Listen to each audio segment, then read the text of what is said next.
What's up, beautiful Dallas family? Kit Cummings up here outside of Atlanta, Georgia. Very excited to dig in and spend another little bit of time with you. We're in week 3 on our 40 Days to Prayer journey, and I pray that it's going well for you. But I also know that I've started a lot of things and gotten pretty fired up, and then, kind of dwindles away unless there is a routine, unless there's a little bit of healthy accountability. And I'm so grateful to the Assads for inviting me in. And so far, I've done a live version with 2 different groups last couple weeks, and so I'm getting to bond with you guys. I appreciate you adopting me into the Dallas family, and just willing to do this. Thank you for the leadership sharing the pulpit with me and embracing me. I appreciate it, and I want this to be everything that it needs to be for you.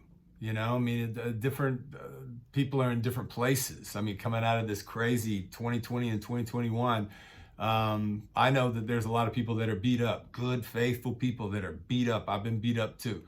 And so this is perfect. We have a brand new year. Georgia won the national championship. I know you're excited about that. The Braves won the World Series. I know you're fired up about that. Everybody is.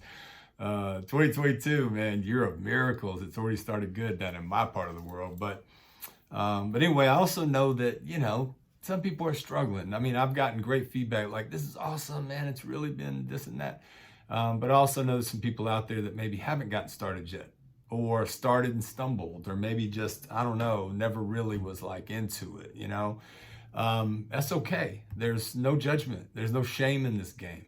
I want it to be a program of attraction, not promotion, that it's you're hearing a buzz. There's people that are really doing some new things in a new way. It's not the only way to do things. It's just a new way. And it's a way that helped me climb out of the pit and develop not just a relationship with God, but a new love, and took me to new places. And so I'm sharing it with you. And I hope that it's doing well. The steps, you do anything 40 days in a row and it becomes a habit. I don't care what it is. The brain is paying attention. Remember last week, Uncle G? This past week, since I last spoke to you, Uncle G is paying attention to what you're paying attention to. I mean, every move you make, he's paying attention. That's the way God created him to be. He's recording everything. He's replaying old tapes. He's learning new things. He's establishing new habits. And so the habits that we created in 2020 and 2021, where we were virtual and there wasn't a lot of contact, Uncle G learned, okay? And it's kind of like this. 2013, 2012, I started getting on my knees first thing every morning, just rolling out of bed. Well, I had my knee replaced. I had a total knee replacement just under 3 months ago. And so I had been rolling out of my bed onto my knees until this past week. And so already Uncle G has gone back to his old ways. I've been doing this for 8 years. And in a short little 2-month span, he's like, all right, boss, we're going to go back to the way it used to be. And I'm having to retrain Uncle G. No, you submit, get on your knees first thing, so that my first waking thoughts are to him, about him, for him. We're giving him our true first fruits. I hope writing down your prayers has clarified what you're seeking, and that it's starting to get into the mind and the heart, so that you carry those throughout the day with you, so that you begin to see evidence that God is at work.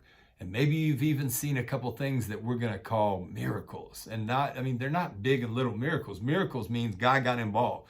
It can be the Red Sea, but it can also be, there's a million things it can be, that you go out and you pray for signs and look for signs, and all of a sudden God's fingerprints, evidence of his power and glory are all around you. And then we started to write it down. Take a measurable step towards your miracle. Make that call. Make that move, start a new habit, show God that you're serious about this thing, because he loves faith with deeds. Otherwise, it's just religion. And I don't want that. Just empty, powerless religion. Man, I've had that. I created that in my own life for some time. And so this is a new time. Repent quickly and get back on the beam, man. Don't make it a thing. And basically just try to stay in a state of gratitude. That ain't easy, but it can be a habit. Your old habits, we're trying to break the ones that do not serve you. All the ones that do serve you, keep them. I mean, Uncle G's got it on lock. You don't have to worry about it. It's already a habit. But the ones that are not serving you, those are the ones we're trying to dismantle. And just like Jesus said, when you come in and clear a house, when you drive out a demon, make sure and replace, that space, or he'll go out and get 7 buddies and come back, and it'll be worse in the end than it was in the beginning. And so when you're trying to break a habit of laziness or apathy or worry or negativity, skepticism, cynicism, when you get into one of those things, where it's like all you see is problems and all you see is things that bug you, and the voice in the head is not a good one. But then we put on a happy face and come and praise Jesus, but all of us have our funky little weird worlds. And so all of us have some rewiring to do. It's a lifelong process. So, don't be discouraged, man. If we're going into our 3rd week and you hadn't done one, that's okay. Jump in, man. It's not too late. Go ahead. If you haven't got the book, get it. You know what I'm saying? It ain't hard. And so go ahead and just embrace it. If today's your first day, awesome. If you're doing great, go to the next level. If you're doing it but stumbling, of course you are. Uncle G's holding on to old habits that don't serve you. So anyway, that's kind of like that. We're going to look at the questions of Jesus each week. Last week it was, do you want to get well? That's a great question. Don't say it too quick, because wellness carries responsibility. So if I want a great marriage, but I'm not willing to really change as a husband, then maybe it's not really a desire. It's just kind of like you're supposed to, or you want it easy. And man, these things don't come easy. If you're trying to win the respect of your kids, or be a great friend to people, or overcoming an addiction, or whatever it is, be careful. Because the guy at that pool, he said, yeah, man, he didn't say he wanted to get well. Jesus said, you want to get well? Excuses, complaining, blaming. And Jesus healed him anyway. And then he went and he took that blessing to a place he wasn't supposed to go, and started doing, we don't know what it was, but Jesus found him and said, man, you better straighten up or it's going to get worse for you. And see, that's what he's trying to do, is protect us. So do you want to get well? Yes. Are you willing to pay the price? If it's physically, financially, your fitness, your family, your faith, whatever it is, are you willing to get your hands dirty? Roll up your sleeves and get into the battle. Really action, not just saying it. We've done enough of that. I can't speak for you, but I did enough of that. So do you want to get well? If the answer is yes, then buckle your seatbelt. And then the second question, Jesus, and it's in your book, and to get to the lesson, I'm just going to refer to it, but it's right there in the book, is Jesus is going along, and then all of a sudden, he hears a man, and he's crying out, and he's saying, Jesus, have mercy on me. Have mercy on me. And they're probably trying to quiet him down and tell him, man, don't bother the teacher. And he's like, no, this is my shot. He had heard about Jesus, but one thing, he was limited. He couldn't see. And he wasn't able to see him. And all he could do was hear and smell and taste and feel. And he couldn't see Jesus, but he had heard about him enough to know that this is my shot. And so as he's coming through, imagine the crowds, and all of a sudden there's one voice that's yelling out, Jesus, Son of David, have mercy on me. Jesus is always drawn to the one that needs him. You think about it. He was surrounded, a rock star, crowds all around him pressing upon, and he noticed the one frail woman. If you feel like you're not important to him, not important to the church, you feel like, man, if I wasn't around, it wouldn't be any different. He don't see me. If you feel like that, man, you are the star of Jesus' show. You show me a time he didn't go into a town and wasn't drawn to the least of these, and those were in need, and those that needed him and wanted him. He never turned anybody down. He went where he was invited, and he asked questions, but then he just blessed. He loved with no agenda. Man, that's a powerful thing. Love with no agenda. Jesus didn't have strings attached. Every now and then he said, follow me, and he moved on. But it wasn't like, hey, follow me so that I can do this and this and this and this. He's like, no, I'm going to love you where you are. And one person at a time, his love transformed them or showed them exactly where they were. You love him or you hate him. And so Jesus is going along. All of a sudden, he hears the voice. He's drawn to it. He goes. And the blind man, he says, have mercy on me. And Jesus asked the question. He said, what would you like for me to do for you? Jesus already knew what his need was. You know, he's asking questions he knows the answer to, but he wanted to find out if this man who wanted to see understood his one thing. And see, in this man's world, it was his sight. He wanted his sight. And he knew that was his one thing. But if Jesus comes to you, and imagine the scene, and he looks at you and said, what is it you want me to do for you? And he's locked in, just you and him. Do you have an answer? Do you know what your one thing? My one thing was at the time, man, you got to help me get over this drinking thing, because it was about to kill me. You know, I was going to be just another, man, did you hear what happened to Kit? I was on that road, dangerous, dark road. And what do you want me to do for you? The first was, man, set me free of this addiction to alcohol.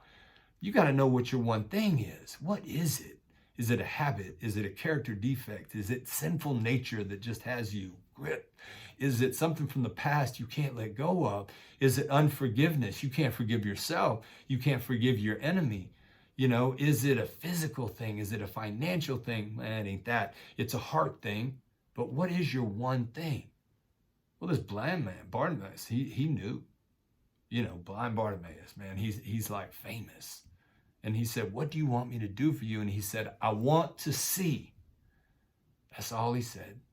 And Jesus said, boom, according to your faith, will it be done to you? Just like that. And immediately he could see. See, this 40 days is about the scales falling from our eyes so that we can see God. You know, it's like Elisha and Gehazi, you know, his servant.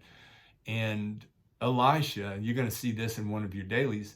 He said, open his eyes so he can see. And God opened his eyes and he saw chariots of fire that surrounded the enemies of God. And he realized, man, we got this. Sometimes, most times, it's just that we can't see anymore. We've been trapped in a box for so long, we can't see him. And we're saying over 40 days, Lord, help me see you. I want to feel you. I want to experience you. And I want to taste it. I want the Holy Spirit to be real to me. Show me yourself. Give me a sign. Man, when you get that kind of hunger, Jesus always comes your way. You just got to know what you need. So let's be honest with ourselves. What is it you want him to do for you? And then I want you to boldly write it out. You don't have to let anybody see it. It can be yours and his, but please let him know, this is what I need you to do for me, because if you do this, man, then everything is going to open for me. You know, it's that thing that's been dogging you for years and years and years. It's time. This 40 days is time to face that. And it's time to bring it in front of Jesus and say, okay, you've got all the authority. Please, please, please change this thing. And then you've got to trust the way he's going to do it. All right. So do you want to get well? Yes, sir, I do. Okay. Be prepared. What is it you want to do for me? Want me to do for you? And then you tell him and then get ready. But this is where it gets really cool. You got to go outside of your prayer closet, outside of the house, outside of the church, and pay attention and look for the way God is going to answer that prayer, because every answer is yes in Christ Jesus. It's not that he says no. He always says yes, but then does it the way that you need it. And if it's something you don't need, he replaces it with what you should have prayed for. Or, you know, if you pray, give me courage, and then all of a sudden you're in a terrifying situation and you're surprised, it's like, how else are you going to get courage unless God puts you in a scary situation, man? That was one of the biggest things in my life, is I was gripped with fear. I'd lost my calling, my family, my reputation, my everything, and still have my beautiful kids, still have my mama. And otherwise, man, I just squandered it all away. And I knew what I was supposed to do and where I was supposed to be. And I just prayed, God, show me the way. And then I started paying attention. It didn't come in the way that I thought it was going to come. It came through pain. It came through suffering. And I don't compare anybody's suffering. Some of y'all out there is like, yeah, trade your problems with mine in a second. Definitely with my prison ministry. I say that to these guys. Please, I'm going to be open my life, but I realize you would love my problems. But pain is pain. And pain is a great teacher. And suffering will lead you. So I say, don't waste your pain. But don't be surprised if the greatest battles and victories of your life are going to come through pain. So don't curse God when he sends you what you're asking for. Trust him. So what do you want him to do for you? Write it down and look at it every day. And then be willing to get a broken heart. He understands. You know what I'm saying? Pain ain't so bad. The worst fears, sometimes they're not what you think they could be.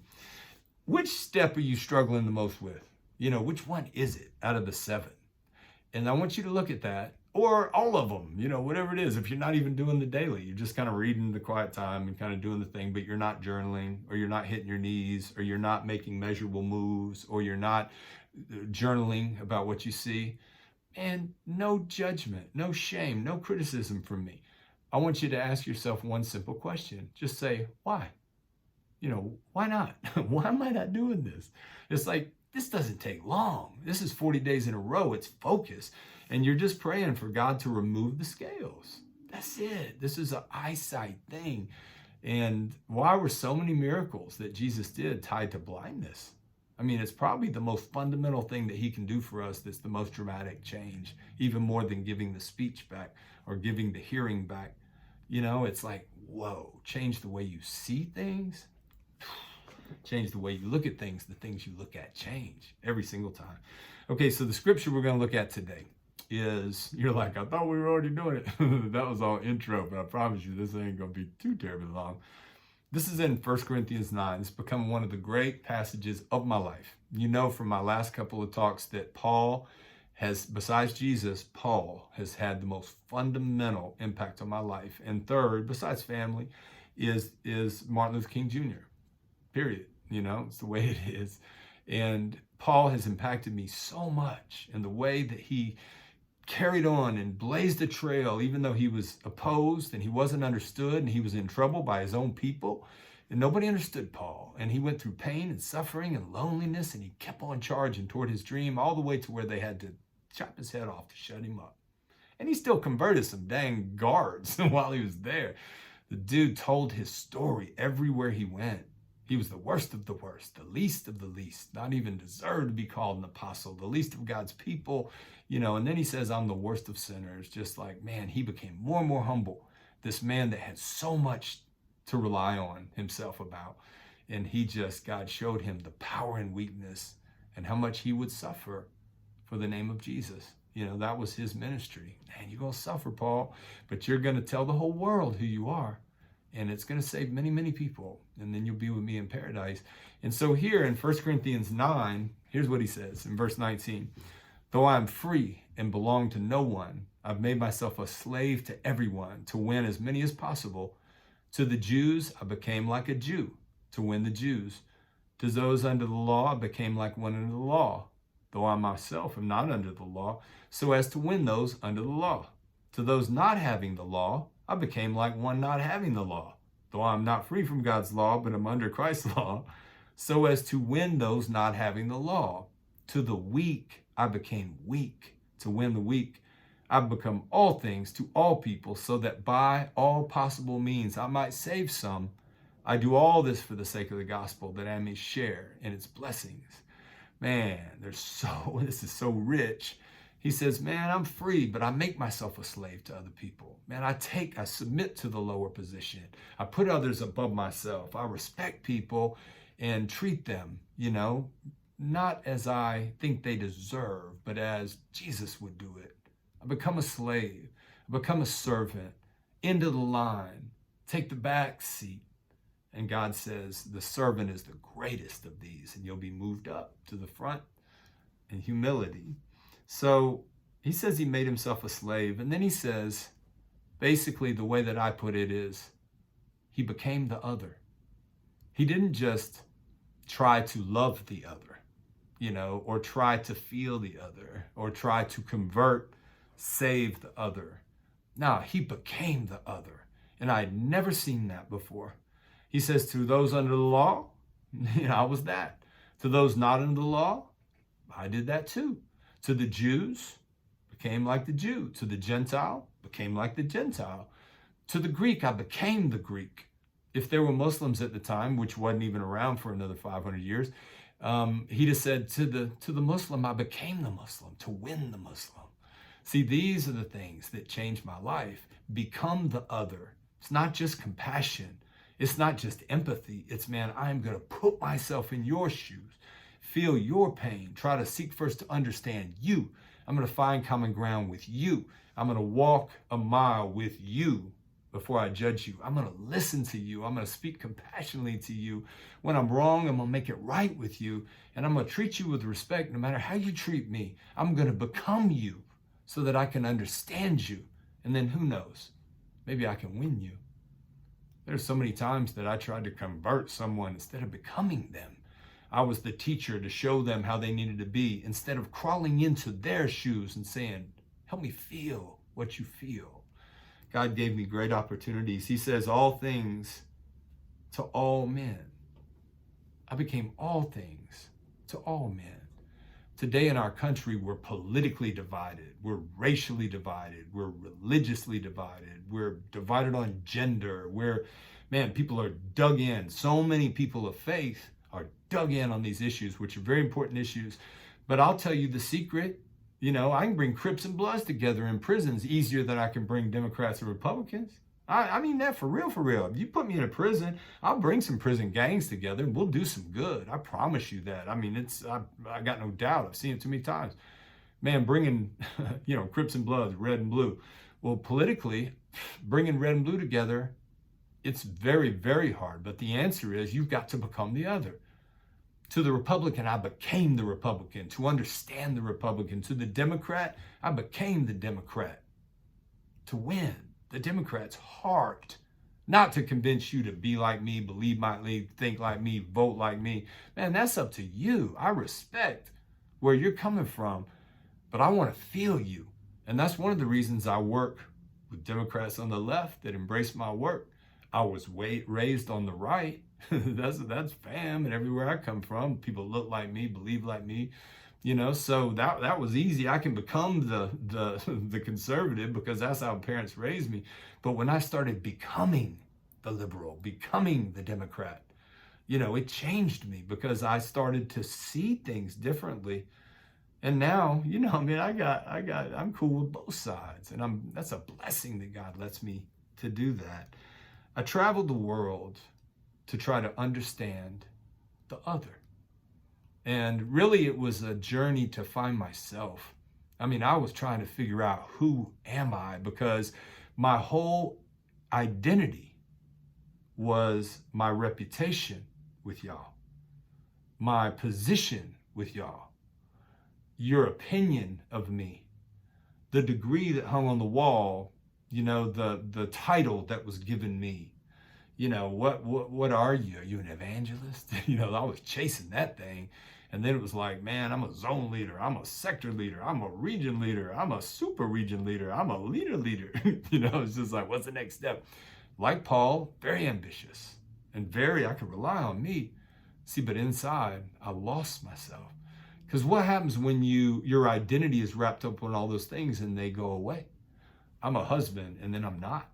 I'm a preacher and then I'm not. I live in that house, drive that car until I don't. I've got this congregation, not anymore. And so all of a sudden I was like, if I'm not all that, then who am I?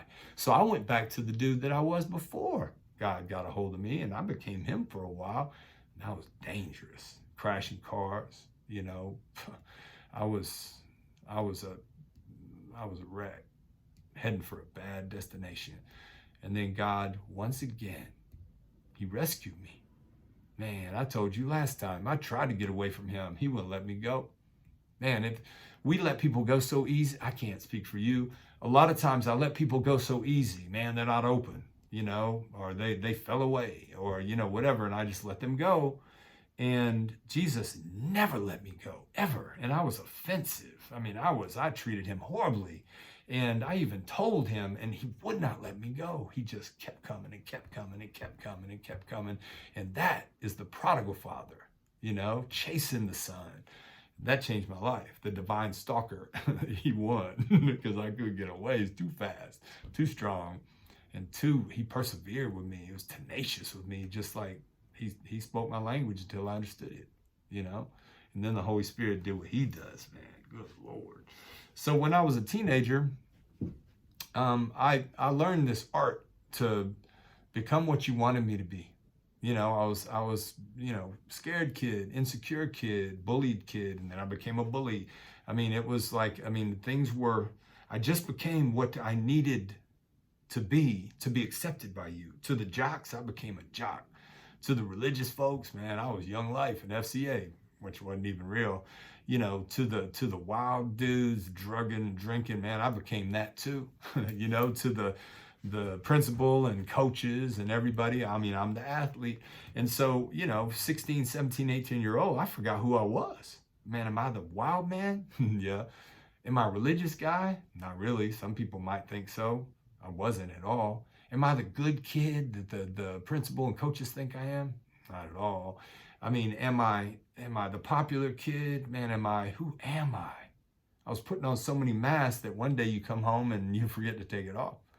And so, you know, this later in life, God was going to say, I'm going to teach you who you are, but you're going to have to go out and deal with some other people. And so even though it was a bad thing when I was a teenager, when I was learning to be who you wanted me to be, needed me to be, I was practicing for later in life. Don't waste your past. Don't waste the things that made you who you are. I mean, that's the good stuff. Even if the devil was using it for a minute, oh man, God will use it. He used my addictive nature because I care deeply about things. I love hard. And what I like, I get hooked on. It makes me feel good. He used all that. And now it's my greatest strength. You know, it's my passion. It's my goal. It's hard to stop me. Same way that I was going after the world. You feel what I'm saying? And so he'll use it. Whatever you give him, he will use. Paul became the other, and I decided I was going to try to do that. And so, man, I went to some amazing places and saw some amazing people. I traveled through India and went to a monkey temple and rode elephants and went into a cave with a priest. I mean, just the land of Gandhi, man. I traveled through South Africa more than once. And I went into, you know, a prison and worked with Zulu warriors, and we danced and we sang, and man, the South Africa just captured my heart. And we went through the deep darkness in the Honduras and Guatemala are amazing places. Guatemala on the pyramids, you know, deep into the heart of Honduran prisons, and I saw some real darkness, and it changed me as I tried to become them, feel them. Man, Tijuana, Mexico they embraced me. I mean, I was there 40 times in, I don't know, a little over a year. I mean, I don't do anything a little bit, you know, but I now understand I was embraced by the Latino culture. And there's so many things that I learned and that I wish we could learn from that beautiful culture. Their hospitality, the way they celebrate, their family. They invited me in, and I'm a made man there. They protected me. Man, one of the greatest blessings of my life has been, you know, to be embraced by the African American culture. I've gotten to lead churches that not a lot of people look like me. It was the blessing of my life as I was embraced by those that don't look like me. You know, can you become the other? Besides just having a couple of people of color as your friends, man, what if you go to a block party and you see the beauty, or a family reunion, all the things I wish that I had culturally, you know, I mean, this rich culture of family, you know, and just oh man, those are some of the best memories of my life, is being able to be in people's homes and to feel them, become them. And I envy so many things in the cultures that are not like mine. I mean, in many ways, the American story is, you know, we're young in the world's landscape and history. We're kind of like, you know, teenage punks that have more money than anybody else does. And I say that, I love my country, don't get me twisted. But what I'm saying is, if you only ever see things through your eyeballs, and you hang with people that look like you, think like you, believe like you, vote like you, then you're going to miss out on almost everything that life has to offer, you know? And so this crazy travel as I went around Ukraine, you know, that was crazy, a Soviet prison, you know, and getting to see, I got to preach they're called conservative Baptist churches in the Ukraine. And I did several of them. and they look like the cathedrals. They look like they would be Orthodox cathedrals or Catholic cathedrals, and they have the style of the Russian, architecture, and you wouldn't have known they were Baptist churches, man. It was like men in the front, ladies in the back, head covering for the ladies. I mean, it was serious as all get out. And then they didn't introduce me, and I'm everything they don't like. I'm tall, loud, American. I had long hair at the time. I'm covered with ink. See, over there, if you got tattoos, you've been in prison. And those tattoos, they speak to what you're in there for. And so I'm walking down the street looking like me, and I was everything they didn't like. And now I'm up in front of a church, and I got to try to win them over. Here's what I figured out. All those years when I was working for the church, man, I preached to y'all. Y'all were the easiest group to preach to, man. You laughed at all my jokes, and you clapped and applauded and told me I did great even when I didn't do good. And you were so easy to preach. I didn't become a very, very, an effective speaker until I got out there and started preaching to the world. See, I preach to the world full time now. On Tuesday, I was doing a corporate gig. Man, you could preach without even having to say his name. And then, that was Tuesday. Then Wednesday, I was in a juvenile prison. And I got to preach again, and just some beautiful boys. I get to see them every week. Toughest juvenile prison in the state. Today, I was in 2 auditoriums at a high school, speaking to all the 9th graders and then all the 10th graders. And you can preach in a school. You don't got to say his name. Man, people should know you. And so it was the journey of my life.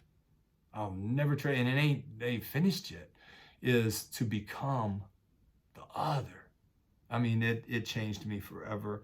And so, who are you hung up on, man? What issue? If it's not politically, what about gender issues? Can you become the other?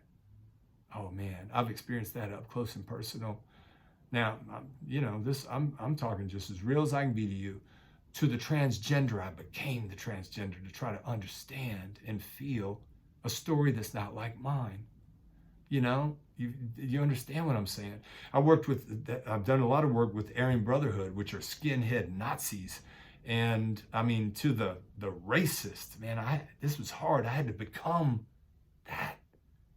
Now, not act like that, but feel that and try to win them. And some of them became heroes and started loving their brothers of color. I mean, I've seen it. I've seen radical changes. So, I mean, what is it for you? Is it a religious thing? Man, these Muslims. Well, have you ever gone to a mosque? Have you ever worshiped? I've been invited into Jummah services, which is the day of prayer, holy day of prayer in prisons.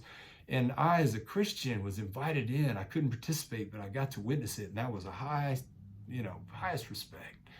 When you have to win over the world, a bunch of gangsters or a bunch of Ukrainian people that are looking at you like you're, now you figure out if you can engage and communicate. And God was doing his work, to the addict. I definitely became an addict. Paul says to the weak, I became weak.